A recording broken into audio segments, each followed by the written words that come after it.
welcome to our post-match press conference. Congratulations to the De La Salle Lady Spikers for beating the Ateneo Blue Eagles in straight sets. The Lady Spikers are now at 12-0. We have Coach Noel Orculio, Shan Lunag, and Lilay de Castillo. Coach, congratulations for this victory. So, 12-0, as what you said earlier, you're focusing one game at a time. So, anong masasabi mo na, although nung third set, pumalag yung Ateneo, nagawa nyo ma-pull up yung straight sets with?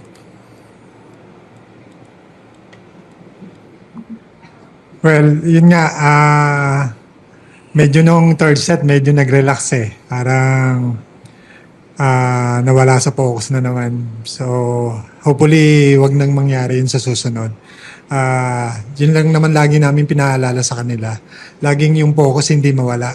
Hanggat maaari, tapusin kung ang matatapos ng mabilis. Pero, minsan may mga times na yun nga, gano'n nangyayari. Nawawala sa focus. Minsan,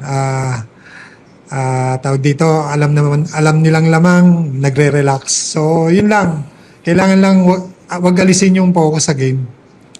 Thank you to Shan. You had 22 excellent sets, 1 service ace, and 1 attack. So, yun nga, although 12-0 kayo, for sure, ikaw, parang learning curve mo itong mga ganitong sitwasyon. So, as we go along, ano yung kailangan mong improve pa para, syempre, umangat ka lalo sa skills and everything? Siguro po, ngayon po yung mga player of the game ko po is all thanks sa mga ates po na kasama ko po sa loob. Sa mga pasan, sa mga, alam ko po na maasahan ko po na mga umaatake po. So siguro po something to improve on is yung pagbitbit ko rin po sa sarili ko na they can rely on me more imbis na ako po laging umaasa sa kanila.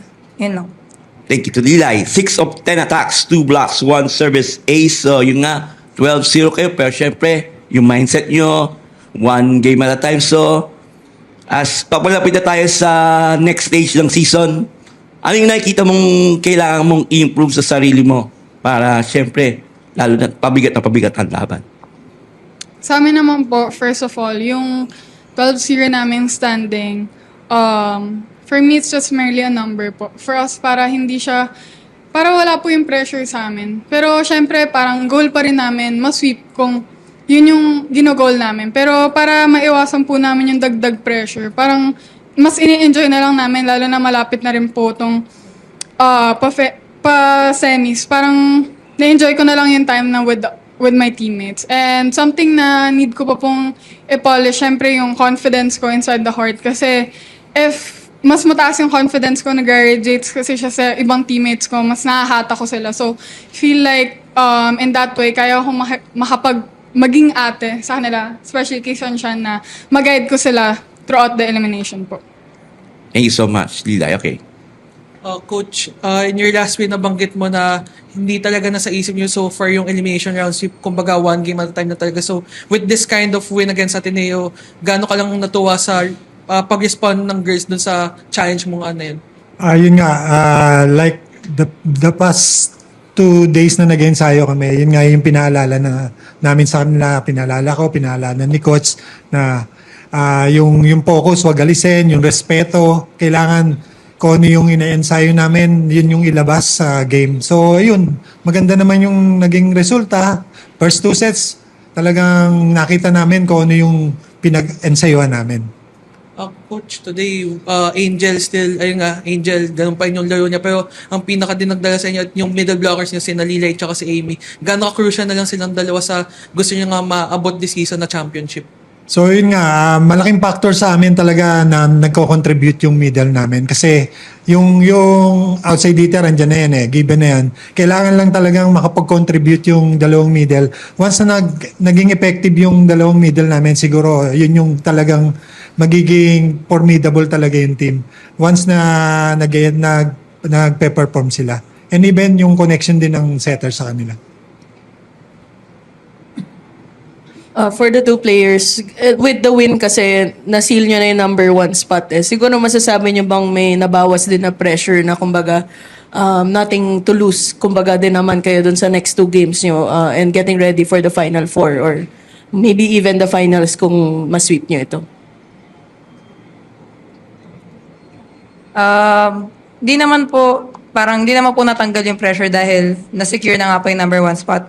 Dahil iniisip lang din po namin lagi is parang, yun nga po sabi ni Ate Lilay, yung elims po is just a number. And each game, dapat iniisip din po namin yung nothing to lose, na ilaro lang din po namin with no parang heavy burden na nasa shoulders po namin. For me naman po, parang, syempre yung pressure laging nandun. Syempre, privilege na nasa top 1 kami and wala kaming talo.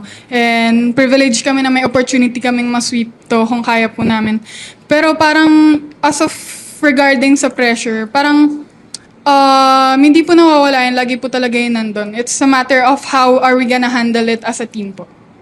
Coach, from yung last round nyo na meeting kay Ateneo, siguro ano na lang yung nakita mong growth, especially now na nag-sweep nyo lang kayo, especially si Ateneo, sila yung unang nakaset sa inyo this season eh.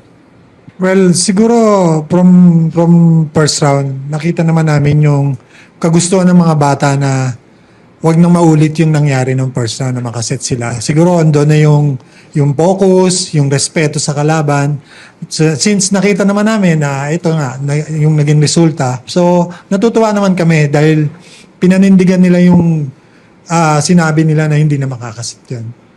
Tulilay, ano lang siguro masasabi mo sa connection, sa nade-develop na chemistry and connection mo with Amy? Kasi nga naman ni Coach kanina, yung outside sparkers naman nandyan na, pero ang pinaka-crucial talaga sa team is yung contributions nyo ni Amy at ang other middle blockers sa gitna. Ano lang masasabi mo sa connection nyo ni Amy? Yung connection po kasi namin ni Adem, I would say, hindi lang siya merely parang teammate ko or ate siya on the court.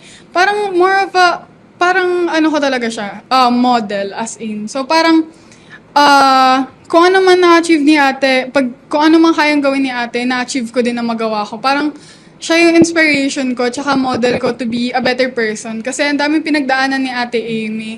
And sobrang amazing siya na person and wonderful na parang I just wanna be like her. But I will also make my own name. Pero yun nga, may guidance kasi. So, regarding sa connection, parang nabubuo na lang siya kasi parang, alam mo yun, parang meron na lang din kaming hindi lang siya basta teammates lang kami. Parang ate ko talaga siya. Ganun. Na ginaguide niya ako inside and outside ako. Siguro ahead of the Final Four na lang din, Lila. Ano pang gusto niyong i-improve ni Amy at ng other middle block specifically para nga mas maka-help kayo kina Angel, kina Siobhan at sa setters yun din para at least tuloy-tuloy na yung gantong form ninyo?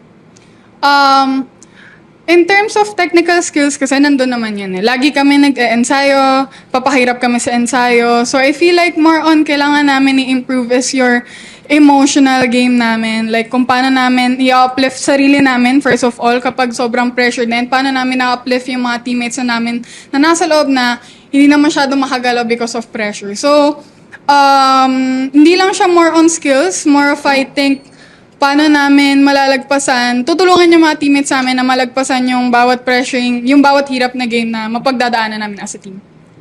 Coach and the players enjoy this win. Congratulations!